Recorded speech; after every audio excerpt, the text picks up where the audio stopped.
Hi friends, இன்றைக்கி நம்ம சேனலில் இன்றைக்கி நம்ம வீட்டிலேயே ரொம்ப சுலபமான முறையில் ரொம்ப டேஸ்டியாக இன்றைக்கி புளியோதரை எப்படி செய்கிறதுன்னு பார்க்கலாங்க.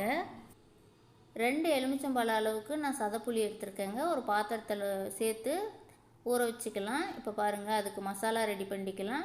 1 ஸ்பூன் கடலைப்பருப்பு, 1/2 ஸ்பூன் வெந்தயம், 1 ஸ்பூன் உளுந்து சேர்த்துக்கலாங்க. 1/4 ஸ்பூன் அளவுக்கு ஜீரகம் சேர்த்துக்கலாம். இப்போ இது எல்லாத்தையும் ஒரு பாத்திரத்தில் சேர்த்து நல்லா வறுத்துக்கலாங்க. அது கூடவே ஒரு கைப்பிடி அளவு கருவேப்பிலை சேர்த்து நல்லா பொன்னிறமாக வறுத்து எடுத்துக்கலாம். இப்போ வறுத்து எடுத்தாச்சுங்க. அது ஒரு மிக்ஸி ஜாரில் சேர்த்துக்கலாம். சேர்த்துட்டு நல்லா பவுடராக அரைச்சி எடுத்துக்கலாங்க. இப்போ பாருங்கள், நல்லா பவுடராக அரைச்சி எடுத்தாச்சு. இந்த மாதிரி ஒரு பாத்திரம் வச்சுக்கலாங்க. புளியோதரைக்கு தேவையான அளவு எண்ணெய் சேர்த்துக்கலாம். 1/2 ஸ்பூன் அளவுக்கு கடுகு சேர்த்துக்கலாங்க. அது கூடவே தேவையான அளவு கருவேப்பிலை, ஒரு 5 வரமிளகா பாருங்கள் நல்லா கிள்ளி போட்டிருக்கேன். ஒரு கட்டி பூண்டு நல்லா தோல் உரிச்சிட்டு சேர்த்துருக்கேங்க. இப்போ இது எல்லாத்தையும் சேர்த்து நல்லா பொன்னிறமாக வதக்கிக்கலாம். இப்போ இது கூடவே தேவையான அளவு கடலைப்பருப்பும் நிலக்கடலையும் சேர்த்துக்கலாங்க. இது சேர்க்கறதுனால சாப்பாடு இன்னமும் டேஸ்ட்டாக இருக்கும். நம்ம தேவையான அளவு தான் சேர்த்துருக்கோங்க.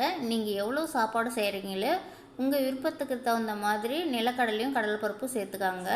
இப்போ புளிக்கரைசல் பாருங்கள், நம்ம நல்லா கரைச்சி எடுத்துட்டோம். கரைச்சி எடுத்த புளிக்கரைசலை நம்ம இப்போ இந்த பாத்திரத்தில் சேர்த்துக்கலாம். இப்போ புளிக்கரைசல் பாருங்கள் நல்லா கொதி வந்துடுச்சு. இந்த டைமில் நம்ம தேவையான அளவு உப்பு சேர்த்துக்கலாம். 1/4 ஸ்பூன் அளவுக்கு மஞ்சள் சேர்த்துக்கலாங்க. இப்போ இந்த புளி தண்ணியோடைங்க நம்ம அரைச்சி வச்சா மசாலா பவுடரை சேர்த்துக்கலாங்க.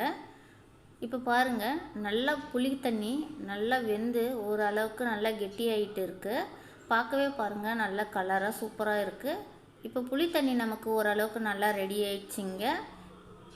இப்போ பாருங்கள், நமக்கு புளி தண்ணி நல்லா ரெடி ஆயிடுச்சு. இப்போ அடுப்பை ஆஃப் பண்ணிவிட்டு நம்ம இறக்கி வச்சுக்கலாங்க. பாருங்கள் நல்லா திக்காக எவ்வளோ சூப்பராக இருக்குதுன்னு புளி தண்ணி. இப்போ நம்ம புளி தண்ணியை நம்ம இந்த மாதிரி ஒரு பாத்திரத்தில் மாற்றி வச்சுக்கலாங்க.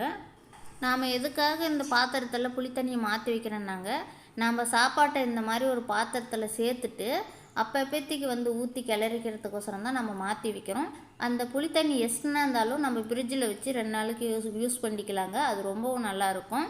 இப்போ நம்ம சாப்பாட்டை நல்லா கிளறி எடுத்துக்கலாம். இப்போ நம்ம புளியோதரை எல்லாத்தையும் நல்லா கிளறி எடுத்தாச்சுங்க. பாருங்கள், பார்க்கவே எவ்வளோ சூப்பராக இருக்குது. வீட்டிலேயே ரொம்ப ஈஸியாக செய்யலாங்க. நீங்களும் இந்த மாதிரி செய்து பாருங்கள். இந்த வீடியோ பிடிச்சிருந்துச்சுன்னா லைக் பண்ணுங்கள், கமெண்ட் பண்ணுங்கள், ஷேர் பண்ணுங்கள். மறக்காமல் நம்ம சேனலுக்கு சப்ஸ்கிரைப் பண்ணுங்கள்.